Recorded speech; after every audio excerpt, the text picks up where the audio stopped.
Yan, so dito naman po tayo mamasyal dito sa Plaza Mexico. So, itong Plaza Mexico ay isa sa mga plaza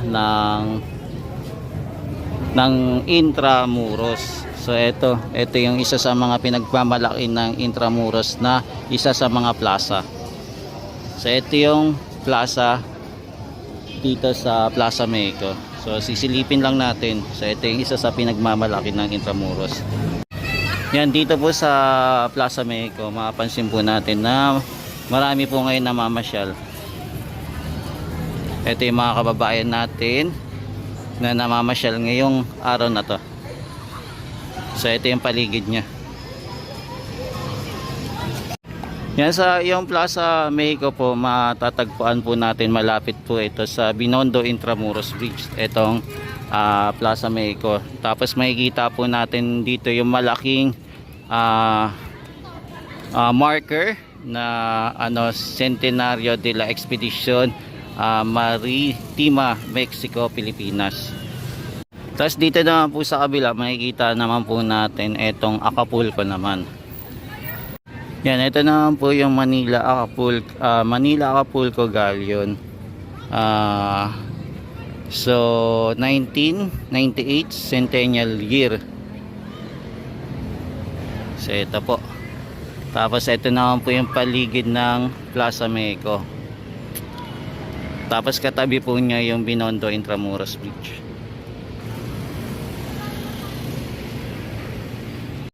Tapos nandito rin po makikita natin yung Intendensya po. So ito po yung Intendensya.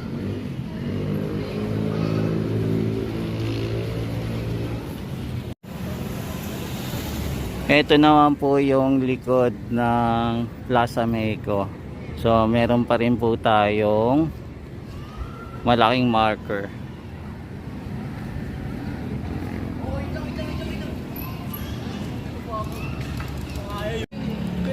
Yan, dito naman po yung presidente ng Mexico. So si Adolfo López Mateos po. Nandito po yung presidente ng Mexico.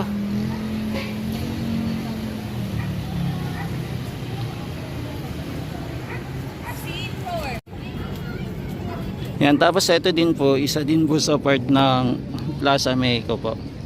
Party pa rin po ito ng Plaza Mexico. Tapos ito dito sa Plaza Mexico lang po nagkaroon po ng tulay. Ayan, nagkaroon po ng Binondo Intramuros Bridge na dati wala po ito po. Di bale ito lahat po na nasa sakupan dito is Plaza Mexico. Ayan, tapos nagkaroon po dito ng Binondo Intramuros Bridge.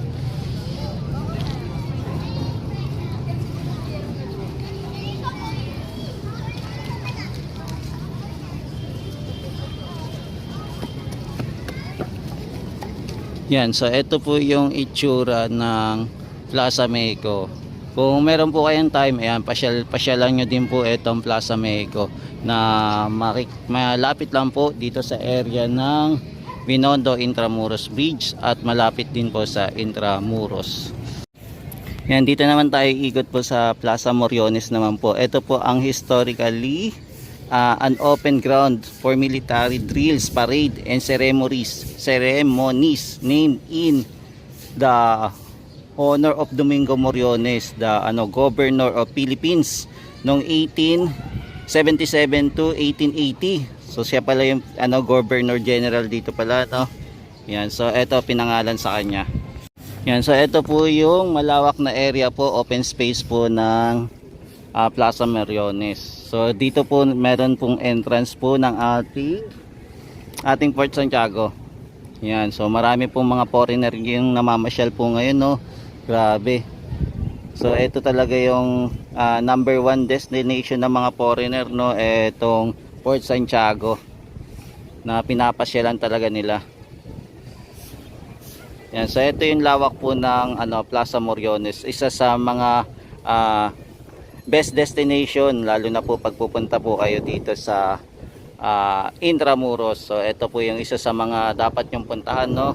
Yung mga plasang ito. So ito po yung isa sa mga plaza na dapat nyong puntahan dito po sa Intramuros.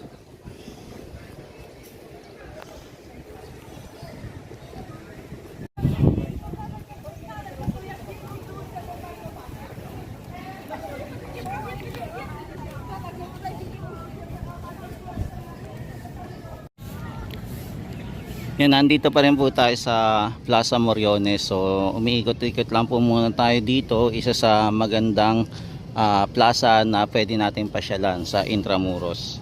So, ito po yung itsura ng Plaza Moriones. Yan, isa sa mga plaza na dapat natin pasyalan dito sa Intramuros. Pero ito, nasa loob po ng Port Santiago.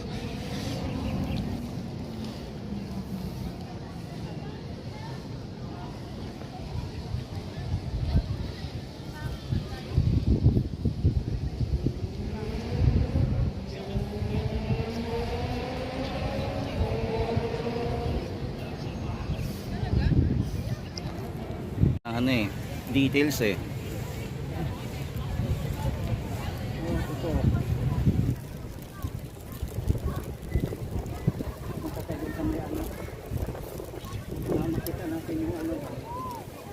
Makita ko yung pati. Yan, nandito naman po tayo sa Plaza España. So ito din yung isa sa plaza dito sa Intramuros. Yan, nandito naman po tayo sa plaza po ulit. So Plaza España. So nandito tayo sa corner ng Solana Street at saka po sa Moralia Street po. So dito po natin makikita itong Plaza España. So yung Plaza España, maliit lang po na lugar, hindi naman po siya kalakihan. So ito din po, malapit din po sa Intelligentsia. So ito po makikita natin, meron po ditong statue. So ito po yung itsura niya. Ito po yung paligid ng matatanaw mo pag naandito ka naman sa Plaza España. Ito mga building na to ang matatanaw mo. Yan, ito po yung Solana Street. Tapos ito naman po yung Moralia Street. Yan. Maging dito din po itong kanto na to. Ito din po Moralia din po street na to. So tara, ikot-ikot tayo dito. So ito po yung itsura nya. Napakaliit lang po na plaza dito. Dito po wala naman pong upuan. Ayan, pwede nyo po kayo mamasyal din dito para masilip din nyo itong lugar na to. Ayan, napakasimple lang po yung plaza na ito. Napakaliit lang din po.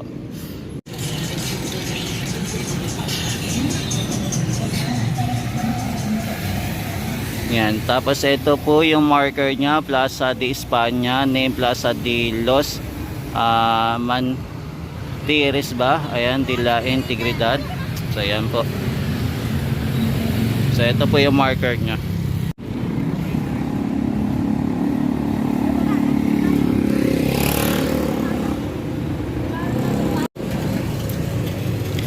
Yan, itong plaza na to, napakadaling libutin lang, no, dahil napakaliit kasi po. Kaya madali lang po natin maikot. At malapit lang din po ito sa Plaza Mexico. Itong plaza na to, kung sakaling mamamasyal po kayo. Yan, so ito po si Philip II, King of Spain.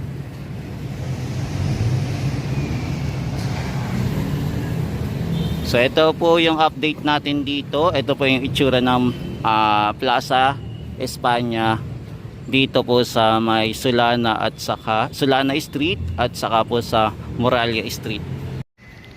And hello guys. Ito naman, silipin naman natin itong Santo Tomas Plaza or Plaza Santo Tomas. Yan, so ito yung Plaza Santo Tomas. Matatagpuan po natin dito sa street din po ng Santo Tomas. Itong plaza na to. So ito po yung itsura ng plaza. Malaki din po pala yung plaza dito, no. Yan, mapapansin nyo po may nagpa-practice din po ngayon. Yan, so ito po yung isa sa mga plaza din dito sa Intramuros na dapat nyo din po mapasyalan.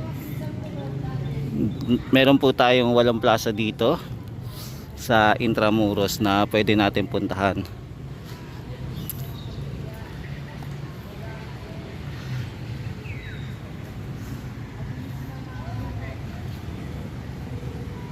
Ito yung isa sa pinagmamalaki ng Intramuros na isa sa mga plaza. Yan, itong plaza na to ay malapit lang din po sa Plaza de España.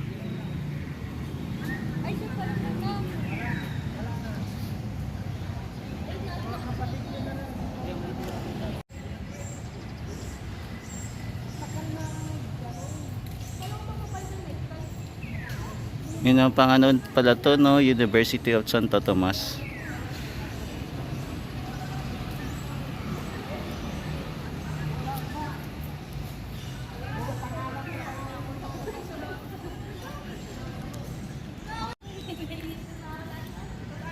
Yan, bale ito po yung paligid ng plaza, no? Itong plaza na ito, simple lang po. Dito wala po tayo makikita upuan, no? Yan, wala.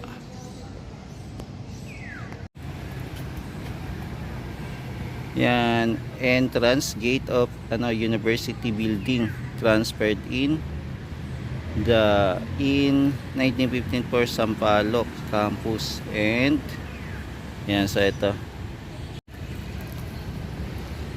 Yan, so ito yung Universidad ng Santo Tomas.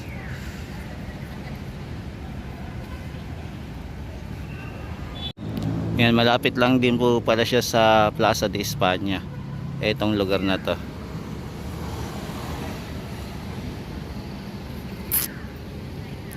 Yan, isa sa mga plaza na dapat din natin mapasyalan.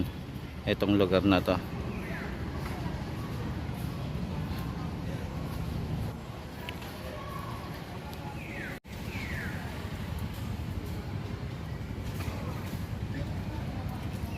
Yan, ito napakasimple lang po yung plaza dito. Yan, kung gusto nyo pong puntahan, malapit lang din po ito sa Plaza de España. Itong lugar ng Plaza Santo Tomas.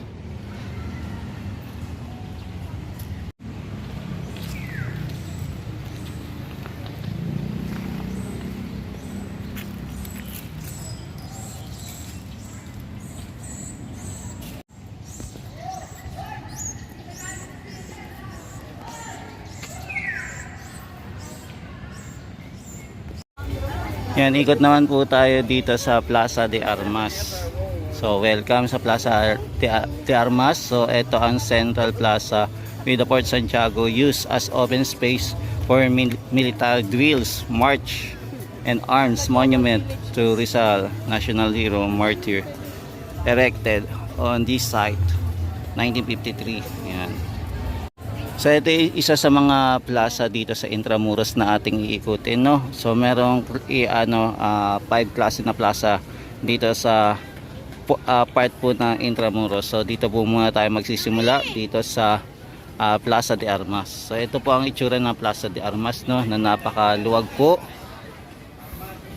Ito po ang open space area. Military base and military defense of the Spaniards. And one of the oldest fortification in Manila. So before everything, there's a roof. West roof.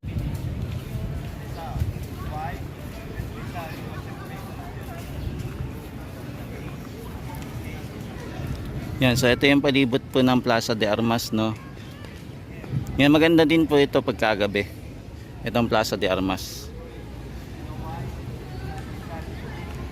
Yan, so ito po yung itsura ng Plaza de Armas. So isa po sa mga plaza na maganda pong pasyalan at saka kumbaga top 5 na pwede pong pasyalan dito sa Intramuros area.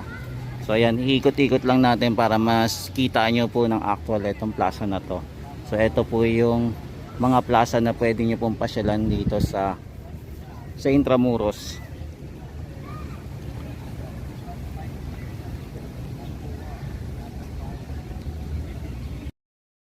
Yan guys, nandito naman tayo sa Galleria de los Presidentes. So dito na nga po tayo mag-iikot. So ito po yung isa sa mga plaza dito sa Intramuros. So dito naman po tayo mag-iikot-ikot. So ito yung isa din sa mga plaza na dapat nyo pong puntahan dito sa Intramuros, na dapat nyo pong ikutin. So ito, sisilipin natin. Nasaan ba to? Etong Galleria de los Presidentes ay nasa Santa Lucia Street po. So ito po yung Santa Lucia Street. Yan, pwede po kayong dumaan sa General Luna Street. Tapos baybayin nyo lang po yung Victoria Street. Yan, tatagos na po ito sa Santa Lucia Street po. So ito po ang itsura ng Galleria de los Presidentes. Tara, ikot-ikot tayo guys. Silip tayo dito sa plaza din. Yan, so ito po yung paligid ng Galleria de los Presidentes po. So nandito po tayo ngayon.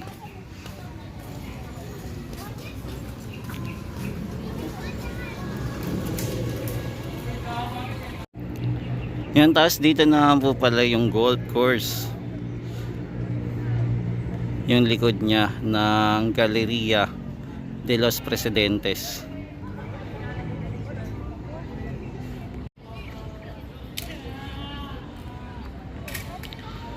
So ito po yung paligid niya, no. Yan, kung mga tropa kids, kung hindi pa kayo nakakapunta dito, pasyal-pasyal na po dito sa area ng Galleria de los Presidentes po.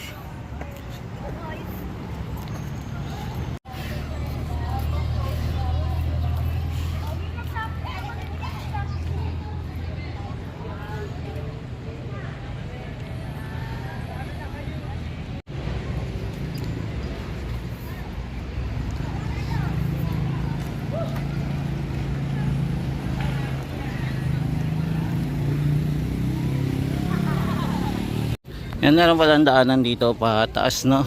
So meron pala dito wall.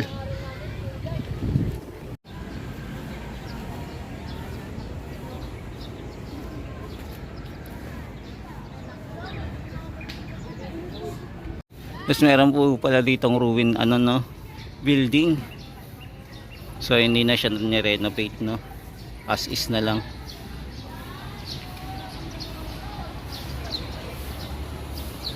Yan, so ito po yung itsura ng Intramuros dito sa taas, malapit po sa Galleria de los Presidentes po.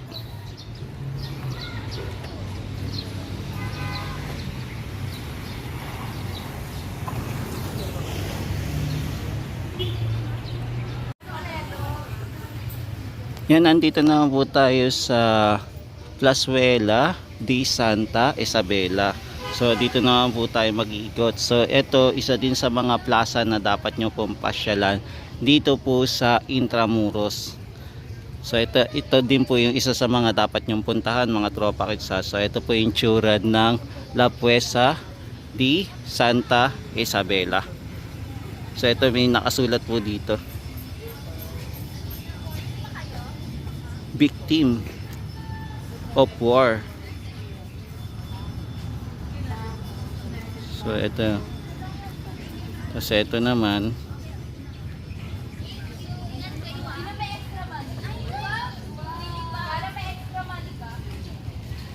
ito yung mga namasaker naman po ng 1945, no.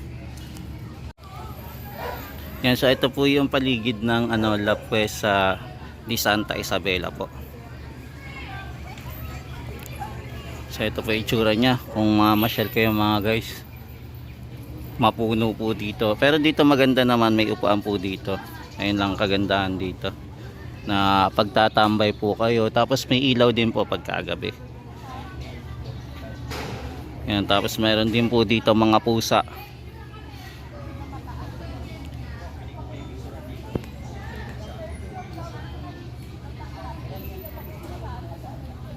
Tapos ito naman po yung Memory Manila 1945, the Battle of Manila, Liberation. Ayan, so 1945 to 2025. So ito itsura, no, grabe. Ito pala yung giyera nung time na yun, no. Putol din yung tulay.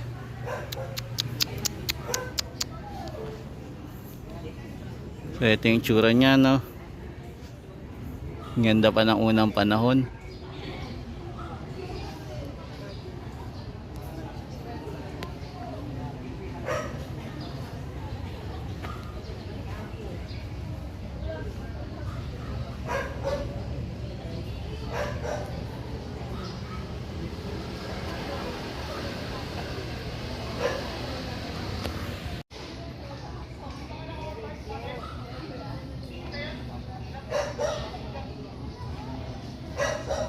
Yan, so dito makikita natin yung history, no.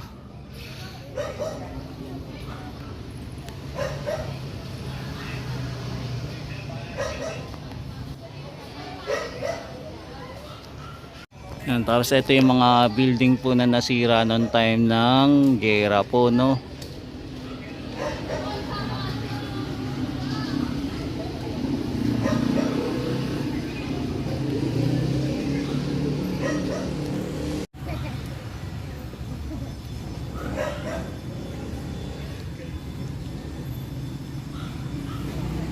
Yan, papasadahan ko lang po Tapos dito natin makikita kung ano yung mga nangyari nung time ng gera noong 1945. So ito yung mga ganap. Tapos ito yung may mga namatay na nating mga kababayan, no, nung time ng gera.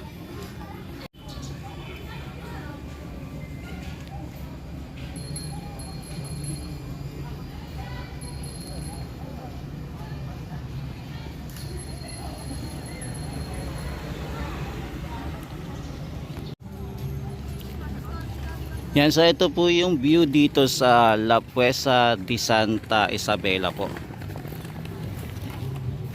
Yan guys, kung gusto nyo po pumunta dito, isa sa mga plaza na dapat nyo din puntahan dito sa Intramuros. So ito muna yung update natin dito sa area.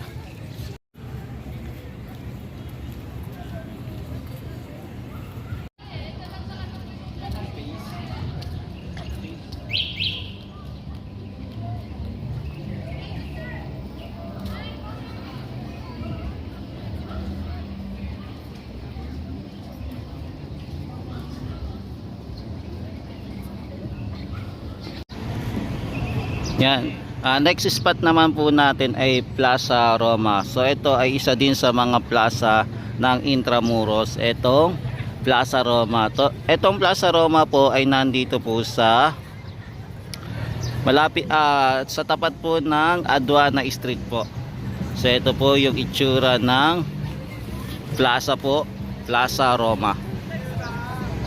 So kung gusto nyo pong mamasyal dito sa Plaza Roma, so makikita po natin dito ang Manila Cathedral at saka po itong Palacio de Gobernador at saka po itong Department of Treasury. So nandito po sila.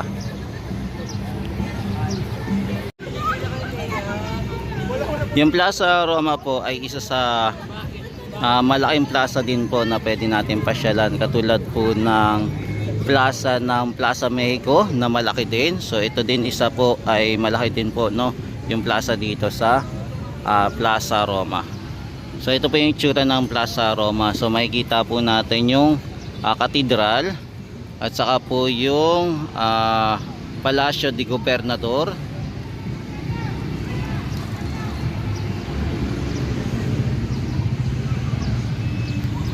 Tapos ito yung Department of Treasury, itong building na to, na lumang building din pero ginagamit din nila, no.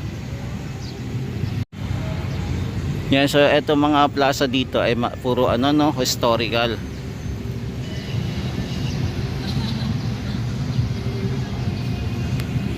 Yan, so ito palang building na to ay Ayuntamiento de Manila o Bureau of the Treasury. So ito yung building. So ito ginagamit nila.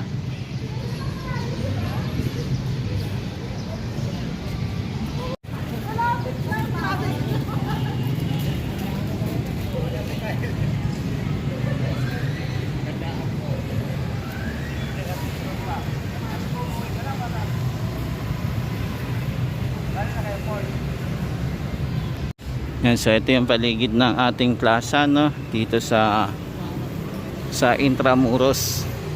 Kaya mga tropa, kung hindi pa kayo nakakapasyal sa Intramuros, pasyal na po.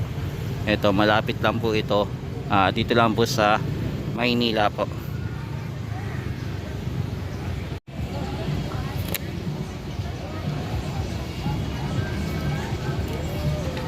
Yan, so ito yung paligid ng Plaza Roma po.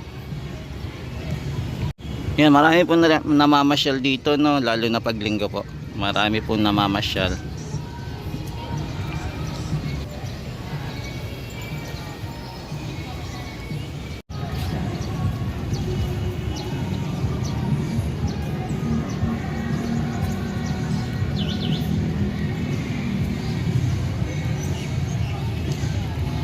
Yan, so ito muna yung mga latest update natin dito sa mga pasyalan po sa mga plaza dito po sa Intramuros. Yan, maraming salamat po. Ito po ulit si JR Doria TV na nag-update po dito sa Intramuros, lalo na po sa mga pasyalan dito po sa Intramuros, sa Metro, sa Maynila po. Yan, maraming salamat. Hanggang sa muli. Ito po ulit si JR Doria TV.